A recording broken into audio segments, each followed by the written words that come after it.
मुख्यमंत्री श्री भजनलाल शर्मा जी।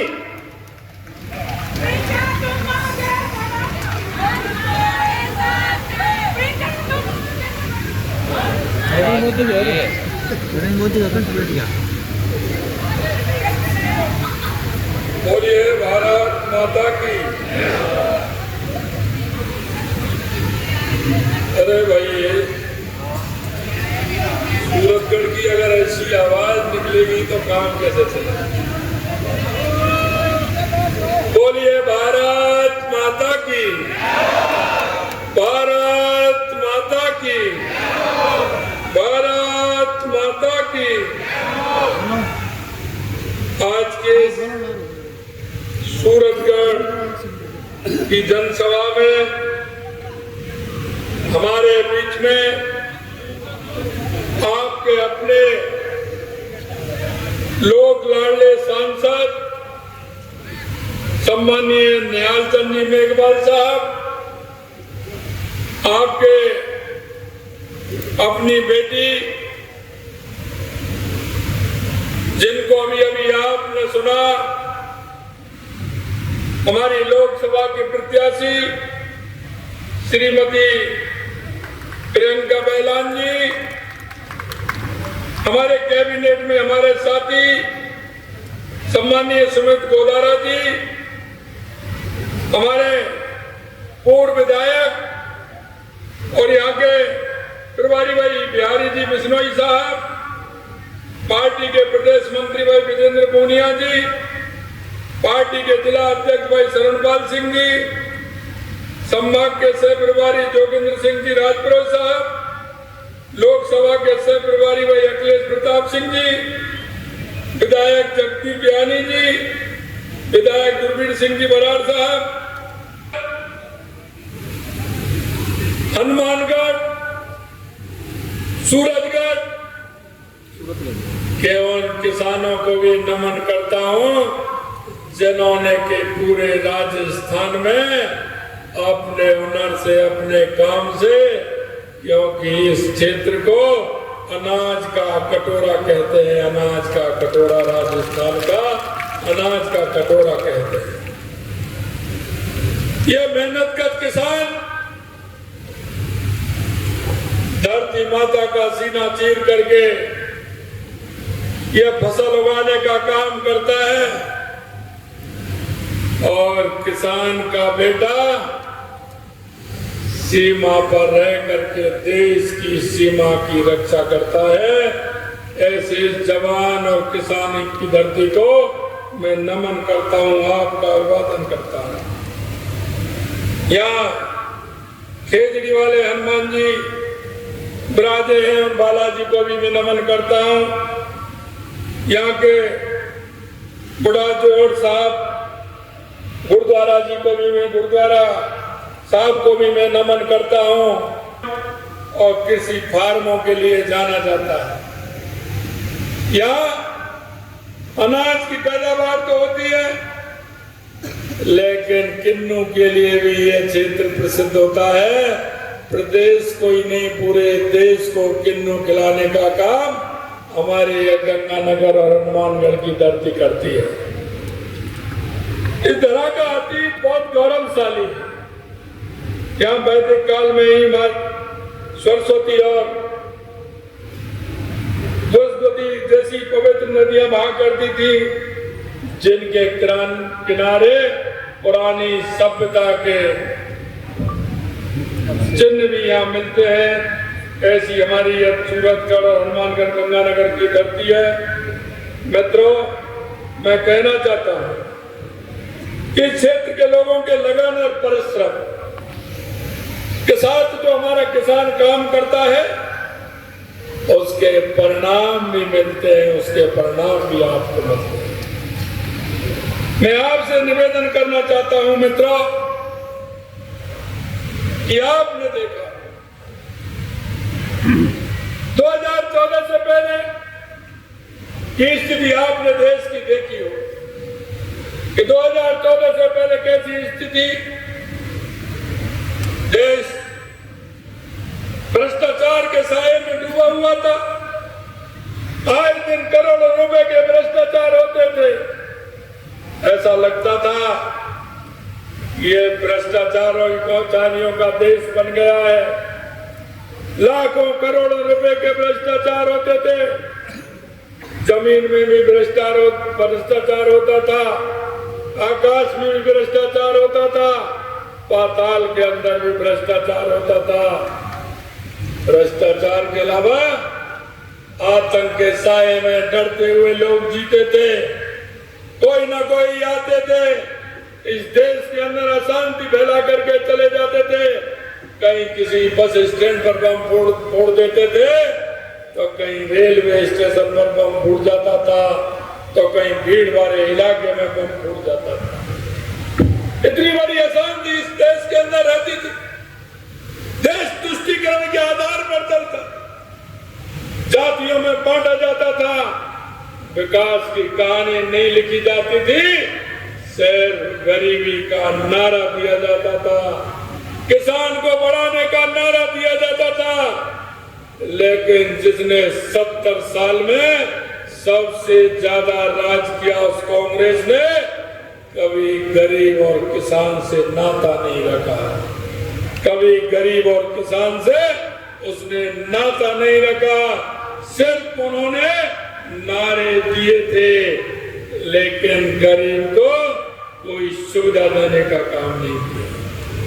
मतलब मैं आपसे कहना चाहता हूं, 2014 के बाद देश के यशस्वी प्रधानमंत्री नरेंद्र मोदी जी ने गरीब कल्याण की योजनाओं से लेकर के, देश के विकास से लेकर के, देश की सीमाओं को सुरक्षित करने से और दुनिया में भारत का नाम रोशन करने और दुनिया में भारत की पहचान बनाने का और दुनिया में भारत के नागरिकों को सम्मान दिलाने का काम किया है, सम्मान दिलाने का काम किया। आप महसूस कर रहे हो, आपने देखा भी होगा कि 2014 के बाद देश की स्थिति कितनी बदली है, आम व्यक्ति की क्या स्थिति हुई है। देश के अंदर 25 करोड़ लोगों को गरीबी रेखा से ऊपर उठाने का काम देश के यशस्वी प्रधानमंत्री नरेंद्र मोदी जी ने किया। मित्रों, मैं आपसे कहना चाहता हूं, अगर कोई गरीब की सुनने वाला है, किसान की सुनने वाला है, मजदूर की सुन, गरीब तक 15 पैसे पहुंचता है, क्या वो 1 रुपया सड़क पर चल करके आता था? वो सड़क पर चलता था क्या कि जब वो घिसते 15 पैसे रह जाता था? अरे मेरे दोस्तों बताइए, क्या वो सड़क पर पैसा चलता था जो घिसते 15 पैसे रह जाता था? आज आप कह सकते हैं अगर वहां से 100 रुपए केंद्र से आएंगे तो खाते में 100 के 100 रुपए पहुंचेंगे। कोई भी कटमनी नहीं लगा सकता, कोई भी कटमनी लगा करके उस गरीब के पैसे को नहीं ले जा सकता। ये देश के यशस्वी प्रधानमंत्री नरेंद्र मोदी जी ने किया। मित्रों, मैं आपको ध्यान दिलाना चाहता हूं, किसान का सहारा कौन था? किसानों के नाम पर वोट मांगने के लिए आते थे। किसानों का सिर्फ चुनावों में वोट के लिए गिना जाता था, किसानों की कोई चिंता नहीं कर सकता। अगर किसानों की चिंता करने का काम किया तो देश के यशस्वी प्रधानमंत्री नरेंद्र मोदी जी ने। आज आपकी जमीन का परीक्षण करा के आप देख सकते हैं इस जमीन में क्या कमी है। ये काम अगर स्टार्ट किया तो देश के यशस्वी प्रधानमंत्री नरेंद्र मोदी जी ने किया। आपको मैं जरा थोड़ा पीछे भी ले जाना चाहता हूं। दीनदयाल उपाध्याय जी की अंत्योदय पर चलती है कि अंतिम पंक्ति में जो खड़ा व्यक्ति है, जब तक उसको सहारा नहीं बनोगे, जब तक राजनीति पूरी नहीं होगी। मैं आपसे कहना चाहता हूं, हमारे पूर्व प्रधानमंत्री माननीय अटल बिहारी वाजपेयी जी ने प्रधानमंत्री ग्राम सड़क योजना के माध्यम से हर गांव को सड़क से जोड़ने का काम किया था, जिससे किसान सुगमता से आ सकता हो, सुगमता से जा सकता हो, अपनी फसल को मंडी में पहुंचा सकता हो। ये काम भी अगर किया तो देश के पूर्व प्रधानमंत्री अटल बिहारी वाजपेयी जी ने किया। उन्होंने किसान की समस्या को भी देखा। किसान साल भर जाता था, या तो मंडी के आड़तिया से पैसे लाता था या किसी भौरे से पैसे लेकर के आता था। तो अपने उन्होंने किसान क्रेडिट के माध्यम से उचित पैसा किसान को मिले, अगर ये काम भी किया तो देश के पूर्व प्रधानमंत्री अटल बिहारी वाजपेयी जी ने।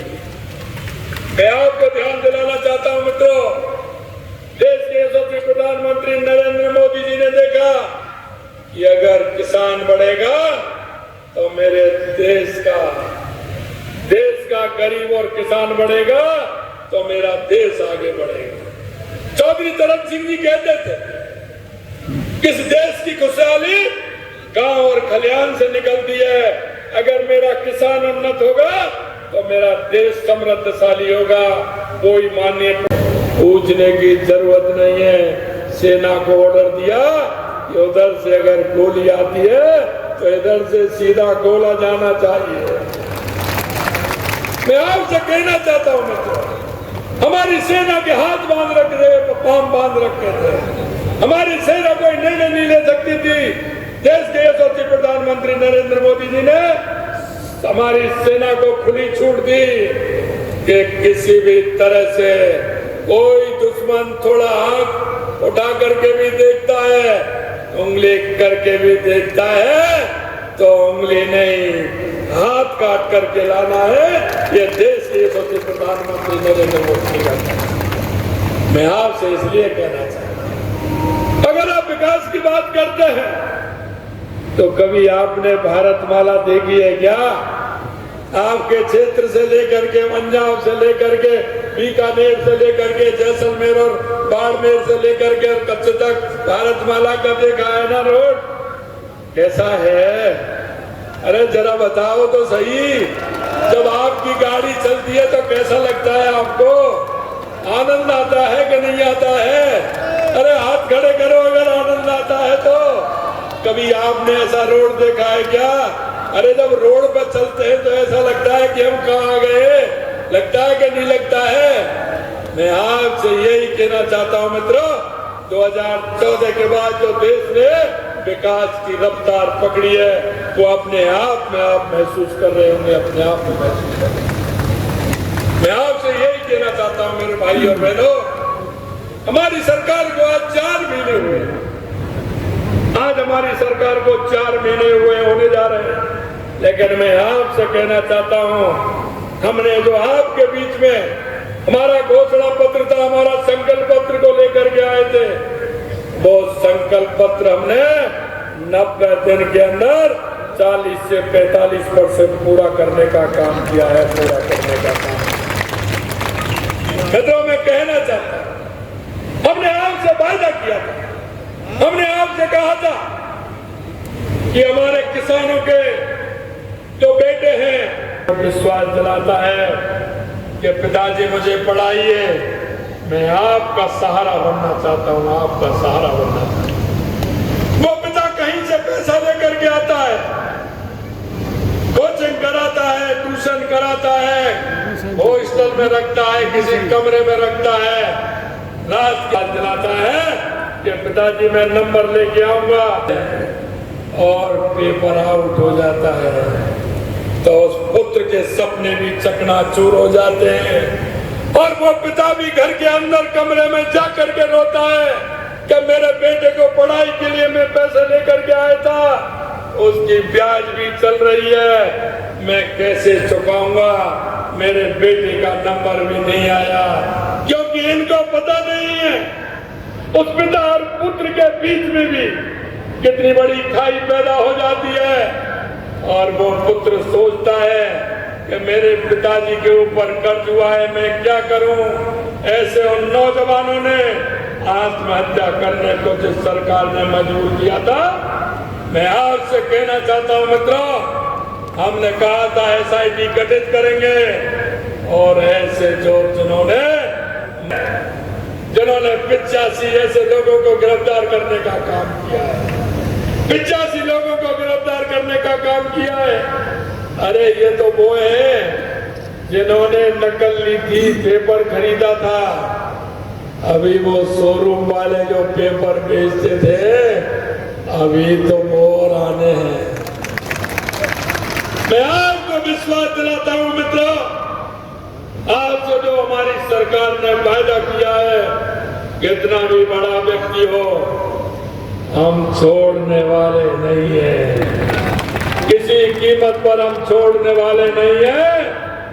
वो जिन्होंने युवाओं की आंखों में आंसू लाने का काम किया है, वो जेल के अंदर होंगे, वो जेल के अंदर। मैं आपसे कहना चाहता हूं, हमारा प्रदेश शक्ति और भक्ति का प्रदेश है, शांति का प्रदेश है, लेकिन यहाँ गैंगस्टर आते थे, खनिज माफिया, भूमाफिया। अरे भाई ये क्या हो रहा है? वो आते थे, किसी व्यापारी को धमका के चले जाते थे, किसी के यहाँ गोली चला करके चले जाते थे, फायरिंग करके चले जाते थे, किसी का मर्डर करके चले जाते थे। क्योंकि आपको पता है, हरियाणा में भाजपा की सरकार, यूपी में भाजपा की सरकार, मध्य प्रदेश में भाजपा की सरकार, गुजरात में भाजपा की सरकार, अगर राजस्थान में कांग्रेस की सरकार। उन्होंने कहा निर्बल यही है, क्योंकि वहां भाजपा की सरकार है, वो घुसने नहीं देते। और प्रदेशों से भी आते थे, वो कहीं ना कहीं कोई ना कोई कांड करके चले जाते थे। हमने कहा ये शांति की धरती है, इस पर अशांति नहीं होने दी जाएगी। हमने एंटी गैंगस्टर फोर्स का 15 दिसंबर को शपथ ली। हमने 16 दिसंबर को SIT भी गठित की और एंटी गैंगस्टर फोर्स भी गठित करने का काम किया। मैं आपसे कहना चाहता हूं, कोई भी गैंगस्टर राजस्थान के अंदर पैर नहीं रखेगा। अगर उसने गलती कर दी तो राजस्थान से वापस नहीं जाएगा, वापस नहीं जाएगा। मतलब हम जनता के बीच में रहते हैं, जनता के काम करते हैं। हम इसलिए नहीं, क्योंकि आपने देखा होगा जिन लोगों ने इस राजनीतिक नेताओं का और राजनीतिक पार्टियों को बदनाम करने का काम किया है, क्योंकि इन्होंने झूठी घोषणाएं की है, इन्होंने झूठे वायदे किए हैं। मैं यही कहता हूं, देश के यशस्वी प्रधानमंत्री नरेंद्र मोदी जी जो कहते हैं वही करते हैं और करते हैं वही कहते हैं। 6,000 रुपए मिलती थी, हमने उसको 8,000 रुपए किया और यही नहीं किया। हमारी केंद्र की सरकार पिछली बार बार पत्र लिखती थी कि हमारे बुजुर्ग किसानों जिनका देहावसान हो जाता था, उनका नामांतरण उनके पुत्र और पुत्री को चलता था। हमने कहा भाई उनका क्या कसूर है? एक तो उनके पिताजी गए, उनका नामांतरण नहीं खोला। चलो नामांतरण आपने खोल दिया तो उनकी सूची देने में आपको क्या जोर पड़ रहा है? अरे पैसा तो नरेंद्र मोदी जी दे रहे हैं, आपको तो कुछ देना ही नहीं है, लेकिन उनको तो किसान से चिढ़ थी। 5 साल में उन्होंने एक भी किसान की वो सूची नहीं भेजी, उनके पुत्रों की सूची नहीं भेजी। हमने 60,000 ऐसे किसान पुत्रों की सूची भी भेजी और उनको किसान सम्मान निधि देने का काम किया। नए 60,000 राजस्थान के 60,000 किसानों को जोड़ने का काम हमारी सरकार ने किया। हमने आपसे वादा किया कि 2275 रुपए से हमने 125 रुपए बढ़ा करके 2400 रुपए करने का काम हमारी सरकार ने पहली कैबिनेट में किया है। और हमने वो इसलिए हमने तो चिंता की आतंक लगे, उससे पहले किसान के 125 रुपए बढ़ाइए, जिससे 2400 रुपए किसान का फायदा मिल सके, किसान को फायदा। यही नहीं, मैं आपको बताना था, हमारे जो सामाजिक सुरक्षा पेंशन हमारे बुजुर्गों को, हमारी माताओं को मिलती है, हमारे दिव्यांग भाइयों को मिलती है, इन्होंने एक भी पैसा नहीं बढ़ाया। 1,000 रुपए मिलते हैं, हमने उसको भी बढ़ा करके 1,150 रुपए करने का पहली किस्त का काम किया है। और हम इसको हमने कहा है हम 1,500 रुपए करेंगे और इसको हम 1,500 रुपए करने वाले हैं। पहली किस्त में हमने 150 रुपए बढ़ा करके 1150 रुपए करने का काम किया है। हमारे जनप्रतिनिधि, हमारे वो पंचायत के जनप्रतिनिधि, निकाय के जनप्रतिनिधि, उनको भत्ता मिलता है, उनको काफी दिन से भत्ता ही नहीं बढ़ाया। हमने कहा भैया इनका क्या कसूर है, इनका क्या कसूर है, इनका भत्ता भी बढ़ाइए। तो 15% उनका भी भत्ता बढ़ाने का काम हमारी सरकार ने किया। मित्रों, मैं आपसे कहना चाहता हूं, और रुपये कम नहीं होता। क्यों असंतुलन था, और वो ये था कि राजस्थान में 1 रुपये 35 पैसे से लेकर के 5.5 रुपए तक का अंतर था, 5.5 रुपए का अंतर। मेरे गंगानगर और हनुमानगढ़ में सबसे ज्यादा था। मैंने कहा ये क्या हो रहा है, आपके यहाँ पंजाब से और आप में 10 रुपए और 8 रुपए का अंतर था कि नहीं था? अरे अंतर था कि नहीं था? सबसे ज्यादा आपके यहाँ। अब आपके यहाँ सबसे ज्यादा फायदा मिला कि नहीं मिला, ये भी बताइए। अरे सबसे ज्यादा फायदा मिला कि नहीं मिला? आपके यहाँ 7 रुपए 58 पैसे पेट्रोल में और 6 रुपए 28 पैसे डीजल में कम हुए कि नहीं हुए? कम हुए कि नहीं हुए?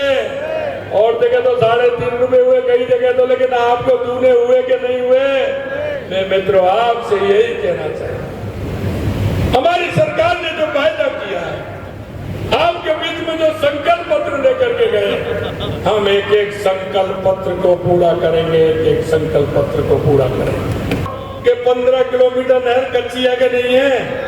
आपकी नहर जो आती है वो कच्ची है कि नहीं है? वो कभी कभी बीच में टूट जाती है कि नहीं टूटती? फिर बंद करते हैं तो समस्या पानी की आती है कि नहीं आती है? मैंने उसका भी बजट पूरा किया है, और अभी 1 महीने में बंद करने वाला था कि नहर को बंद। तो आपकी मांग आई थी कि अभी बंद मत करिए, इसलिए उसको बंद नहीं किया। वो आपकी 15 किलोमीटर जो कच्ची नहर पंजाब के अंदर है, उसका भी पैसा मंजूर करने का काम हमारी सरकार ने किया है, हमारी सरकार ने। और एक और मैं आपसे कहना चाहता हूं, क्योंकि ये आचार संहिता लग गई इसलिए मैं उसको नहीं कर पाया।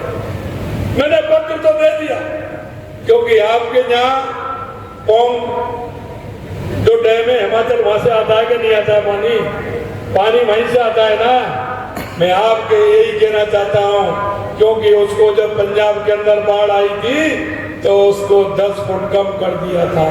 14 फुट की बराबर क्षमता है, उसको 1390 कर दिया था, 1390। हमने हमारे माननीय गृह मंत्री जी को पत्र लिखा, हमने हमारे, क्योंकि वो डैम में बिजली बनती है, वो बिजली विभाग के अंडर में, हमने हमारे R.K. सिंह जी बिजली मंत्री को पत्र लिखा। हमने कहा साहब यह हमारे राजस्थान के, और मैं यही कह रहा हूं आपसे कि 21वीं सदी भारत की होगी, भारत दुनिया का मुकुट होगा, दुनिया का मुकुट होगा। 2027 तक, आज हम 2014 के बाद हमारी अर्थव्यवस्था 11वें स्थान पर थी, आज वो 5वें स्थान पर। 2027 तक हम दुनिया की तीसरी अर्थव्यवस्था बनेंगे, तीसरी अर्थव्यवस्था। इसलिए मैं कहना चाहता हूं आप सभी से, 2014 में भी आपने 25 में से 25 सीट दी राजस्थान के अंदर, 2019 में भी 25 की 25 सीट दी थी। मुझे पता है अब की बार भी आप 25 की 25 सीट देने वाले हैं, लेकिन मैं आपसे निवेदन करना चाहता हूं कि अब की बार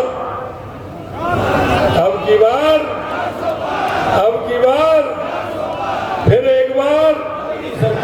एक बार मैं आपसे यही कहना चाहता हूं मित्रों, कि अब की बार एक भी बूथ ऐसा नहीं हो जहां से कमल का फूल नहीं खिले, कमल का फूल नहीं।